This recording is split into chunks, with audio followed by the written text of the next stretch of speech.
आज का जो क्लास है वो फंडामेंटल एग्रीकल्चर और एग्रोनॉमी से रिलेटेड है। प्रीवियस क्लास में अपन ऑलरेडी एग्रीकल्चर की डेफिनेशन और एग्रोनॉमी की डेफिनेशन डिस्कस कर चुके हैं। फिर से एक बार इसमें अपन समझते हैं कि एग्रीकल्चर है क्या और एग्रोनॉमी है क्या।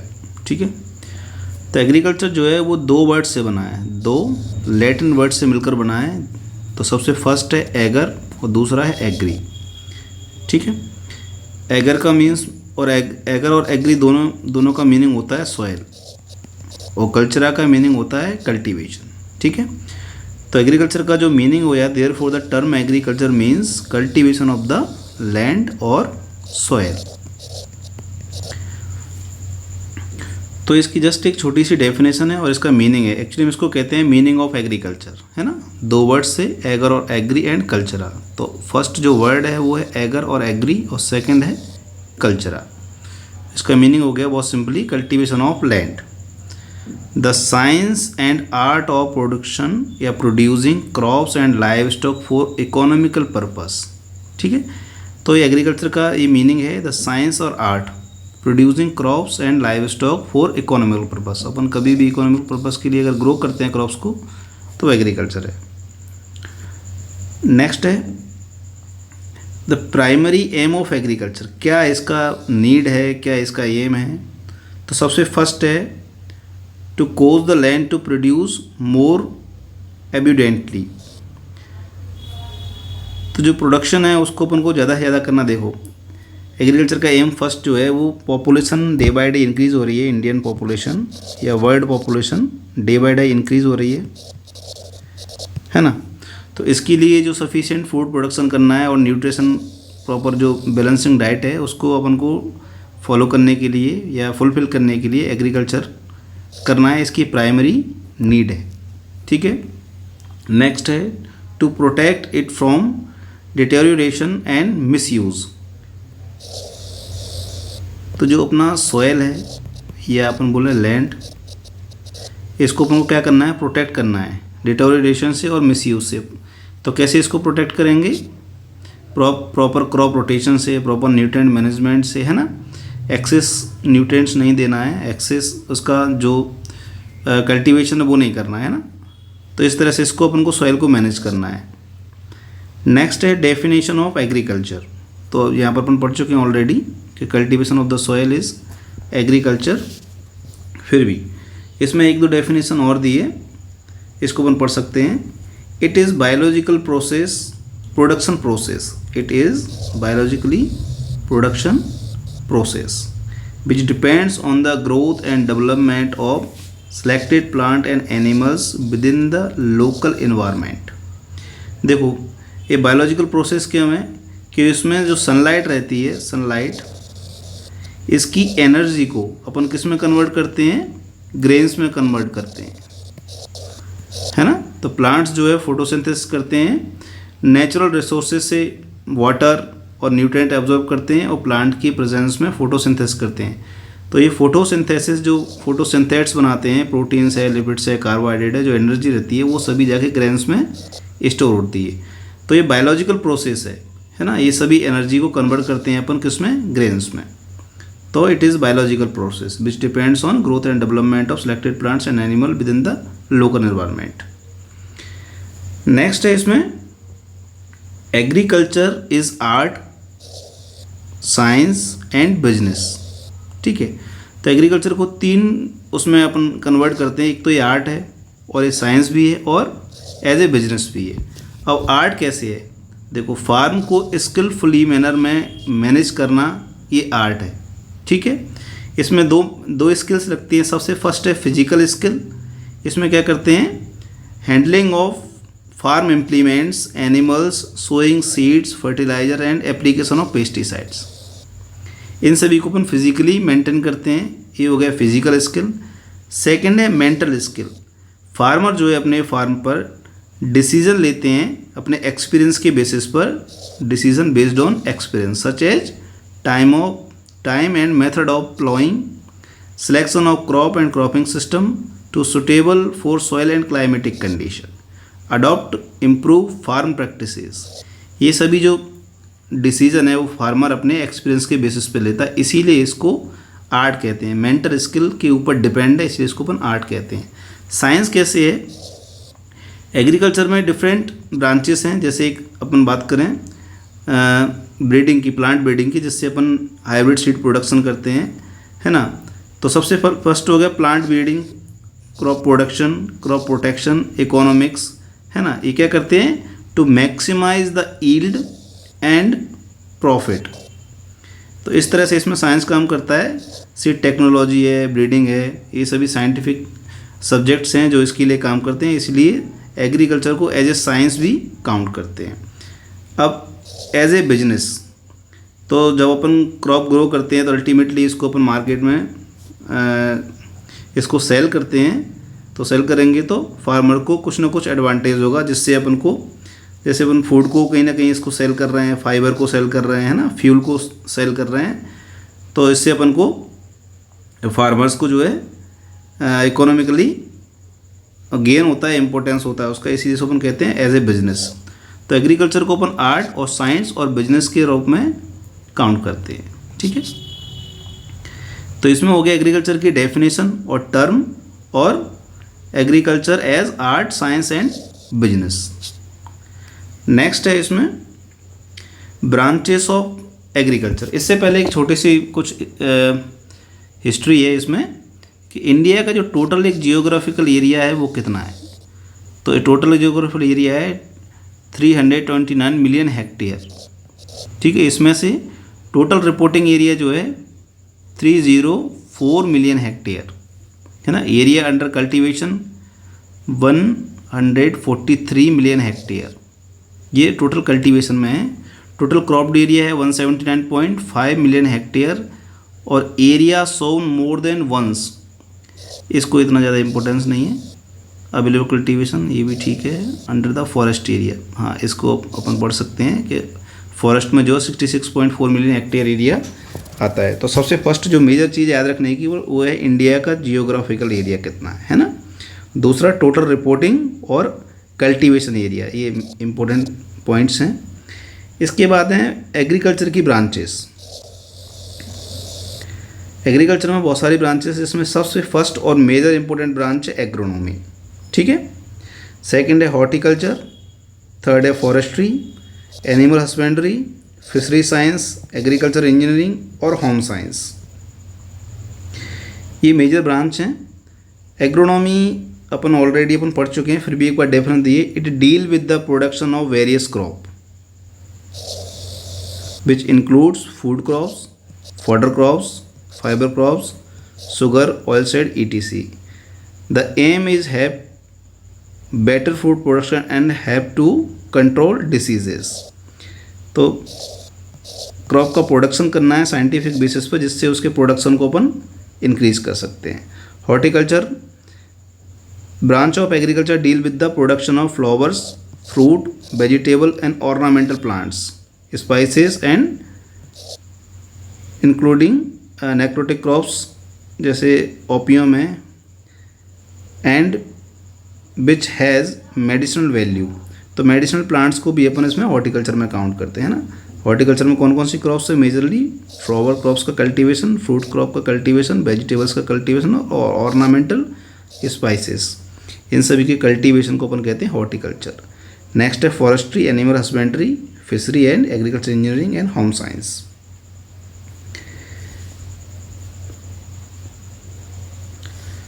इसके बाद है इंडियन एग्रीकल्चर। ये सबसे एक अच्छा टर्म है, बहुत इंपॉर्टेंट टर्म है, और ये बहुत सारे एग्जाम्स में भी इसके ऊपर क्वेश्चंस आते हैं। सब्सिस्टेंस फार्मिंग, तो Indian agriculture is predominantly of the subsistence farming. ऐसी एक फार्मिंग रहती है जिसमें फार्मर्स जो प्रोड्यूस करते हैं वो सिर्फ किस लिए करते हैं, सर्वाइव के लिए, सर्वाइव कर सके, उसकी फैमिली सर्वाइव कर सके, सिर्फ इतना ही प्रोडक्शन इसमें होता है, सब्सटेंस फार्मिंग, है ना। फिर नेक्स्ट एक टर्म है कॉमर्शियल क्रॉप्स, या इसको अपन बोलेंगे commercialization of agriculture. Commercial crops कौन कौन सी हैं, like potato, sweet potato, tomato, chillies, groundnut, cashew nut, tobacco, American cotton, ठीक है। ये सभी जो है कॉमर्शियल क्रॉप्स हैं, तो सब्सटेंस फार्मिंग से इकोनॉमिकल फार्मिंग में कन्वर्ट करने को अपन ने इसको कहा है, this is also known as commercialisation of agriculture.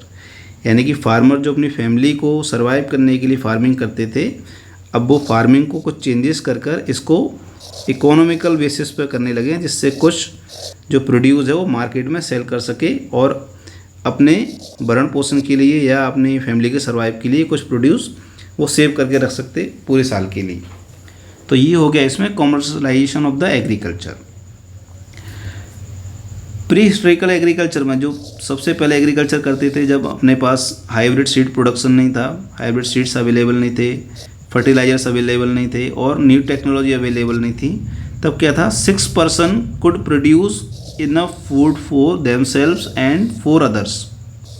यानी कि 6 लोग एक साथ कृषि करेंगे, वो अपने लिए खाना प्रोड्यूस कर सकते हैं और 4 लोगों के लिए और कर सकते हैं, क्योंकि उस समय टेक्नोलॉजी अवेलेबल नहीं थी। ठीक है,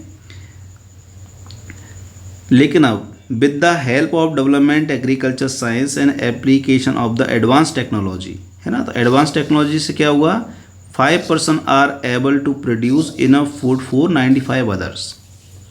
ठीक है, तो ये चेंजेस हुए हैं एग्रीकल्चर में एडवांस टेक्नोलॉजी से, हाइब्रिड सीड प्रोडक्शन के होने से। न्यू टेक्नोलॉजी मीन्स हो गया अपने पास प्रॉपर हर्बिसाइड अवेलेबल है, न्यूट्रिशन अवेलेबल है, इंसेक्टिसाइड अवेलेबल है ना, और इन चीज़ों को मैनेज करने के लिए मैनेजमेंट अपने पास अवेलेबल है। तो 5 पर्सन ईजिली अब 95 के लिए फूड का प्रोडक्शन कर सकते हैं। नेक्स्ट है development of scientific agriculture in world. Found the water as nutrient of plant. तो ये जो कॉन्सेप्ट है वो दिया है फ्रांसिस बेकन ने। ठीक है,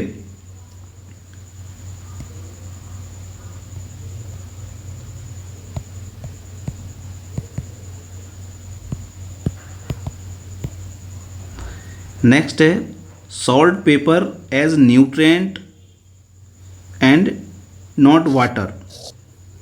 ये कॉन्सेप्ट जो है दिया है ग्लेन बट ने दिया है, ये वाला कॉन्सेप्ट सॉल्ट पेपर का। Fine soil particles as plant nutrient, ये कॉन्सेप्ट जेंथ्रोटल ने दिया है। ठीक है, ऑक्सीजन को डिस्कस किया है ऐसा ही कुछ नाम है, बहुत डिफिकल्ट सा नाम है इसमें। फ्रांसिस ने water, air, salt, fire and oil of the plant nutrients. तो कुछ साइंटिफिक कंट्रीब्यूशन है। लिविंग्स ने एक लॉ दिया है इसमें, है ना, और लॉ ऑफ हेरिडिटी दिया है ग्रेगर जॉन मेंडल ने। चार्ल्स डार्विन ने सेल्फ फर्टिलाइजेशन प्लांट्स को शो किया है ना। तो इसमें बहुत सारे साइंटिस्ट का कंट्रीब्यूशन है। इसमें से कुछ मेजर अपन देख लेते हैं। Critical percentage of the plant nutrition, ये मैसी ने दिया है 1965 में। विलकॉक्स ने दिया है इनवर्स यील्ड नाइट्रोजन लॉ। तो ये कुछ बेसिक डेवलपमेंट, साइंटिफिक डेवलपमेंट है जो एग्रीकल्चर में दिएंगे। इसके अलावा भी हैं scientific contribution in agriculture. Doctor Paul Muller ने डीडीटी को सर्च किया था 1874 में। पॉल मुलर साइंटिस्ट हैं जिन्होंने डीडीटी को डेवलप किया था, सर्च किया था, सिंथेसाइज किया था 1874 में। Pest control by chemical mean started in Europe 1840 in grape powdery mildew, है ना। तो पेस्ट का कंट्रोल साइंटिफिकली कहाँ पर, यूरोप में स्टार्ट हुआ था 1840 में।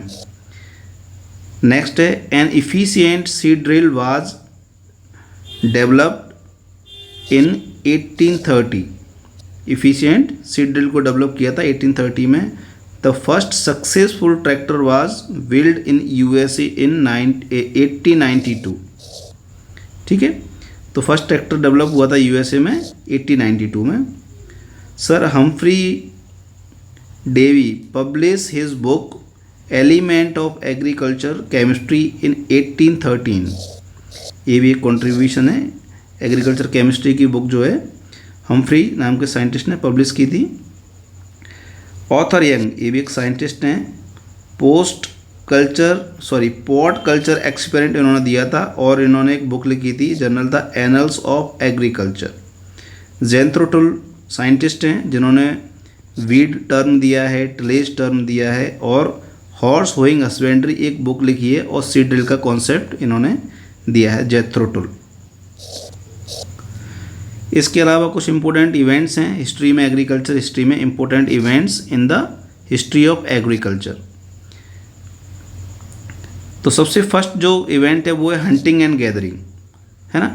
तो जो फार्मर्स हैं या पीपल्स हैं वो मेनली हंटिंग और गैदरिंग पर डिपेंड करते थे, मतलब ग्रुप्स में रहते थे और हंटिंग करते थे, है नहीं, यानी कि शिकार पे निर्भर थे।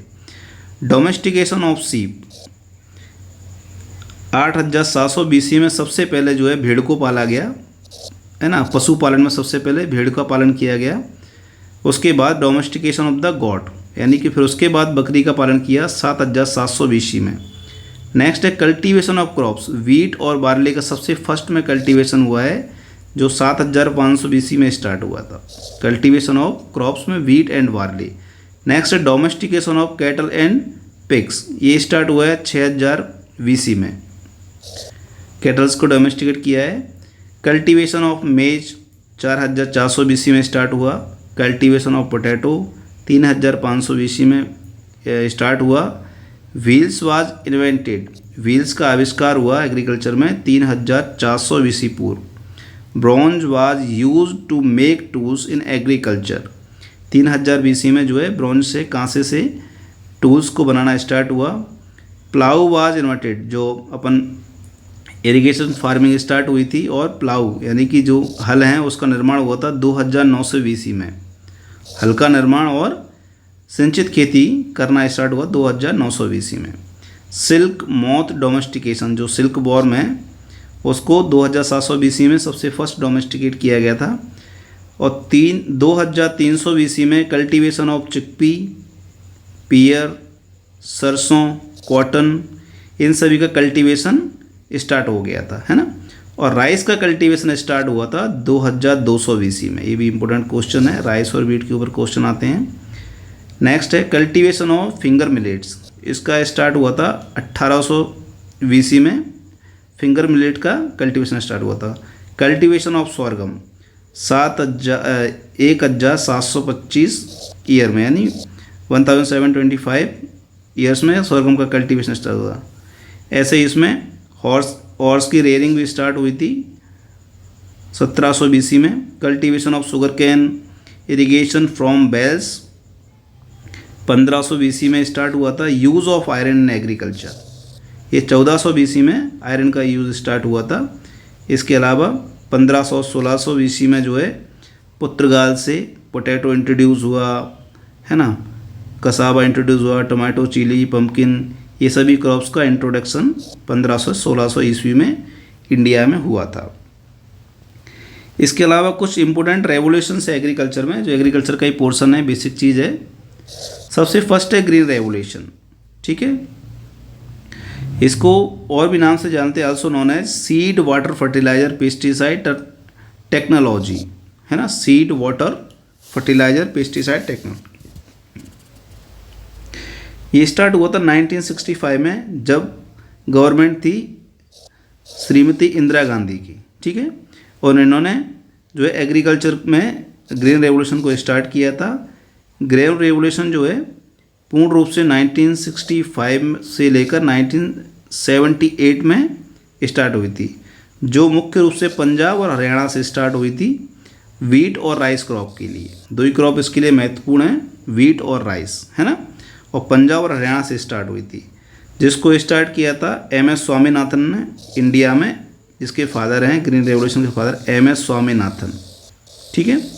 और वर्ल्ड बेसिस पर बात करें अपन, ग्रीन रेवोल्यूशन के फादर हैं नॉर्मन बोरलॉग, है ना, अमेरिकन साइंटिस्ट हैं, जो मैक्सिको में इन्होंने 1940 में ही इसको डेवलप कर दिया था। डिसीज रेसिस्टेंट वैरायटी डेवलप की थी इन्होंने वीट की, और इसके बेसिस पे ही ग्रीन रेवोल्यूशन वर्ल्ड में स्टार्ट हुआ था। उसके बाद है वाइट रेवोल्यूशन। वाइट रेवोल्यूशन किससे रिलेटेड है? मिल्क प्रोडक्शन से, है ना। इसको द वाइट रेवोल्यूशन भी कहते हैं, वाइट रेवोल्यूशन, और ऑपरेशन फ्लड बोलते हैं इसको, है ना। इसको नेशनल डेयरी डेवलपमेंट बोर्ड ने स्टार्ट किया था 1970 में, इंडिया से स्टार्ट हुआ है। और इसके जो फादर हैं जिन्होंने स्टार्ट किया है वाइट रेवोल्यूशन को, डॉक्टर वर्गीस कुरियन, है ना, father of white revolution.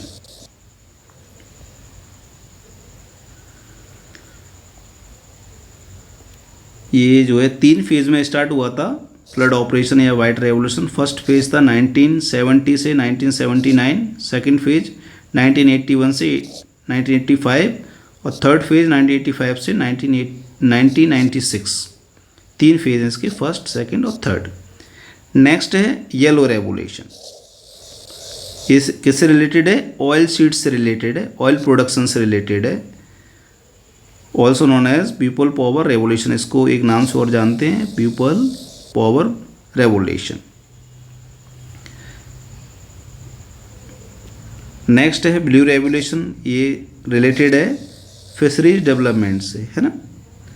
Brown revolution leather और नॉन कन्वेंशनल और कोकोआ प्रोडक्शन, इस चीज़ से ये ब्राउन रेवोल्यूशन रिलेटेड है।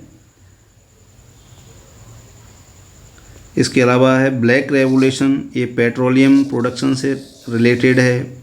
ग्रे रेवोल्यूशन फर्टिलाइजर डेवलपमेंट से रिलेटेड है। Golden revolution it is about horticulture production and honey production, ये 2 चीज़ों से रिलेटेड है गोल्डन रेवोल्यूशन, हॉर्टिकल्चर प्रोडक्शन से और हनी बी प्रोडक्शन से या हनी प्रोडक्शन से।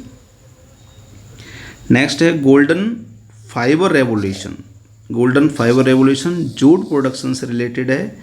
नेक्स्ट है पिंक रेवोल्यूशन, ये ऑनियन प्रोडक्शन और मेनली तो ऑनियन प्रोडक्शन से ये फार्मिंग औषधीय पौधों से भी, और प्रॉन जो झींगा रहता है, झींगा मछली प्रोडक्शन से भी पिंक रेवोल्यूशन रिलेटेड है। तो सबसे फर्स्ट ऑनियन और झींगा मछली, है ना, प्रॉन जिसको बोलते हैं। इसके अलावा है रेड रेवोल्यूशन जो मीट एंड टोमेटो प्रोडक्शन से रिलेटेड है। नेक्स्ट राउंड रेवोल्यूशन जो पोटैटो प्रोडक्शन से रिलेटेड है। सिल्वर रेवोल्यूशन जो एग और पोल्ट्री प्रोडक्शन से रिलेटेड है। नेक्स्ट है silver fibre revolution, golden fibre jute से है और सिल्वर फाइबर जो है कॉटन प्रोडक्शन से रिलेटेड है। एलमंड रेवोल्यूशन स्पाइसेस प्रोडक्शन से, और evergreen revolution overall agriculture development से रिलेटेड है।